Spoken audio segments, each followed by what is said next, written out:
Lauren Boebert is back in the news, and I'm gonna guess not for the reason she'd want to be. Apparently, her husband has been busy. Now, thankfully, his penis has stayed in his pants this time, but he is on the radar of law enforcement again, as you'll hear about in this call. There's a domestic situation happening right in front of my driveway, and now he's driving away, I think, just about fighting.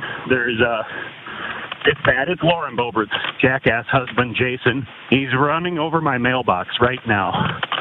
Stop, you jackass! It's my favorite call to the cops ever. Now, he could have killed someone running over a mailbox like that, but thankfully he didn't. The call actually continues. We get more details about why exactly Lauren Boebert, again, technically a congresswoman, why her husband was mowing down mailboxes. Listen to this. Get the f out of here. And you said Come he on, is man. running over your what mailbox? are you doing? What did we do wrong? I live here. I didn't even. Sir, talk to me. Sir? Yes. Okay, yeah. I need There's some. about to be some going down here. Okay. Who is the gentleman that went over your Lauren mailbox? Boebert's jackass husband. Lauren. Jayson Boebert. Jayson. Okay. Lauren Boebert's What's he husband. driving? Yeah, Lauren Boebert, the congresswoman. He's driving a Ford pickup F-150. He's racing back up to his house. What color is that Ford? Okay. Who was Jayson arguing Everybody with in the at the end of your neighborhood. driveway? Okay.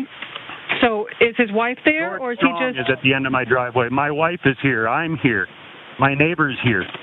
Okay. His kid was racing up and down our 25-mile-an-hour street, doing 50 miles an hour in a Razor, and then he told my neighbor to f off when he came out to tell him to slow down. And the next thing we know, his dad, Jayson, comes down here trying to claim that somebody took a swing at his kid, and nobody did. But this guy, Jayson Boebert, is as dumb as a post, but this guy is so irrational. So irrational. We don't have multiple sources for confirmation on those last claims, but I find them plausible. Anyway, it is so perfectly appropriate that this guy, for no reason whatsoever, would be trying to pick a fight with an entire neighborhood, by the way. More details. The guy on the phone says that Jayson was probably drunk. You could probably get him for a DUI. He just drove down here. Another call, a woman called the police saying he's just speeding up and down the road all over the place, just freaking through his property. He's going like 50 miles an hour, and this is a residential lane. There's kids. We tried to stop him, and he'd freaking cuss at us and just left. Someone in the background can be heard referring to Jayson's wife as our wonderful congresswoman. So again, look, I will leave it to each of our viewers. Is it better or worse to be flashing your genitalia to underage people, or to be potentially risking running them over with your F-150? They're both bad. My takeaway, Francesca, is some people say that soulmates don't exist, that there's not a perfect match. Yes. I feel like Lauren Boebert found hers. Oh, absolutely. I mean, love wins, I mean, not like legally anymore if SCOTUS undoes gay marriage, but at least two trash ass people can find one another. And in the Bible, it does say, run over thy neighbor's mailbox with thine Ford F-150, because thy can. And when thine is a congressperson, thine can do whatever thine wants. Something like that. I don't know, I didn't read the whole Bible, but I doubt he did either.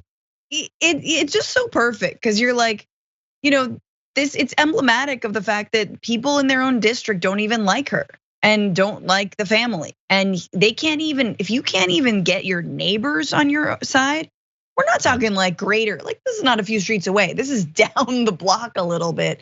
Then what does that say about your politics and you as a person? Yeah, no, it reminds me of like Rand Paul, the fight with his neighbor.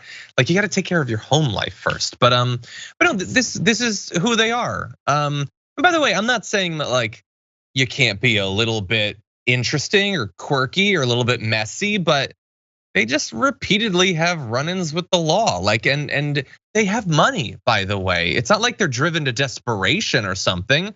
They just don't think that the law applies to them. And by the way, in this particular case, they might almost be right, because apparently officers from the Garfield County Sheriff's Office let the neighbors settle the dispute amongst themselves. They didn't explain why. And maybe for the neighborhood, maybe that's the way they prefer it too. But it is interesting that he's speeding around, endangering people's lives. He's a husband of a congresswoman, not gonna be suffering any penalties whatsoever. Paul Pelosi, he's in a car breaking the law. That's national news for days. Yeah. But with Boebert, not so much. And I just want to remind you, with literally every opportunity I have, Jayson Boebert previously pleaded guilty after he was accused of exposing his penis to 2 women at a bowling alley in 2004. And then this is not his booking shot. This is Lauren Boebert's booking shot from the February 13th, 2017 time that she was arrested. I don't have photos from the other times that she has been arrested. That's just from that particular one.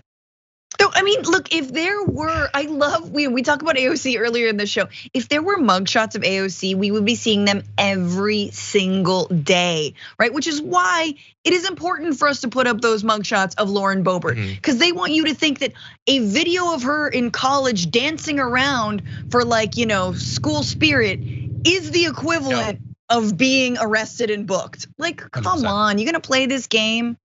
Yeah, if there was a booking photo, it would be like her participating in Occupy Wall Street or something. That's what it would be for, honestly.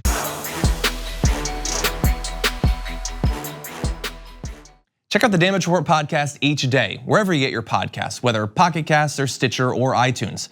You can join me as I give you the news and stories you want, with a range of co-hosts and interview guests jumping in on the fun each day. Again, that's the Damage Report, wherever you get your podcasts. And if you get them at iTunes, don't forget to rate and review. Sometimes I'll read them live on the show.